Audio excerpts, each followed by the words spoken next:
ఇలాంటి వీడియో మీరు ఎలా క్రియేట్ చేసుకోవాలో నేను చెప్తా. వీడియోని ఎండ్ వరకు చూడండి. ఫస్ట్ మీ క్రోమ్ బ్రౌజర్ ఓపెన్ చేసుకొని సెర్చ్ బార్ లో వినయ్ ద ఎడిటర్ అని సెర్చ్ చేయండి. మన వెబ్సైట్స్ ఉంది, ఇక్కడ నుంచి దీన్ని మీరు ఓపెన్ చేసుకోండి. ఇక్కడ మనకి టాప్ లోనే ఉంది కదా ఆర్టికల్, దీన్ని ఓపెన్ చేసుకోండి. ఒకరైతే టాప్ లో లేకుంటే 3 లైన్స్ పైన క్లిక్ చేసుకోండి. ఎడిటింగ్ అసెట్స్ పైన క్లిక్ చేసుకోండి. ఇక్కడ మనకు చూపిస్తుంది. రీడ్ మోర్ పైన క్లిక్ చేసుకొని స్క్రోల్ డౌన్ చేసుకోండి. ఇక్కడ మనకు డౌన్లోడ్ సింబల్ ఉంటుంది, దీనిపైన క్లిక్ చేసుకొని నేను యూజ్ చేసిన అసెట్స్ అన్ని మీరు డౌన్లోడ్ చేసుకోవచ్చు. ఫస్ట్ విఎన్ యాప్ లో మీ మెయిన్ వీడియోని ఇంపోర్ట్ చేసుకోండి. ఇక్కడ మనకు లేయర్ ఆప్షన్ ఉంటుంది కదా పిఐపి అని, సో దీనిపైన క్లిక్ చేసుకొని ఈ వీడియోని అయితే ఇంపోర్ట్ చేసుకోండి.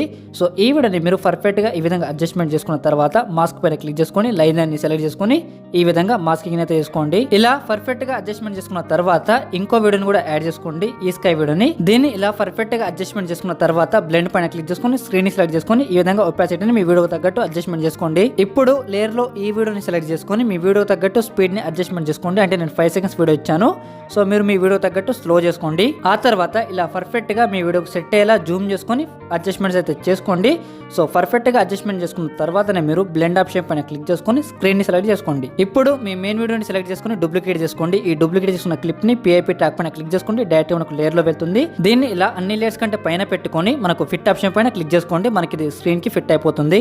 ఇప్పుడు లేయర్ వీడియోని సెలెక్ట్ చేసుకొని మనకు క్రోమాకి ఆప్షన్ పైన క్లిక్ చేసుకొని ఈ విధంగా మనకు స్కై పైన పెట్టండి. అండ్ ఇంటెన్సిటీని మీ వీడియో తగ్గట్టు అడ్జస్ట్మెంట్ చేసుకొని స్పిల్ ని మొత్తం 0 చేసేయండి. ఇప్పుడు ఈ ఎక్స్ట్రా పార్ట్ ని డిలీట్ చేసేయండి. అలాగే మనం ఫస్ట్ ఒక స్కై వీడియో యాడ్ చేసాం కదా ఫస్ట్ లేయర్ లో, సో దీన్ని ఇలా సెలెక్ట్ చేసుకొని లైట్ గా మనకు ఒక లేయర్ పైన పెట్టుకోండి. ఫైనల్ గా నేను ఇచ్చిన ఈ సాంగ్ ని యాడ్ చేసుకోండి. అలాగే ఈ థండర్ ఎఫెక్ట్ సౌండ్ ఉంది కదా, దీన్ని కూడా యాడ్ చేసుకోండి. అంతే, మీ వీడియో అనేది రెడీ అవుతుంది.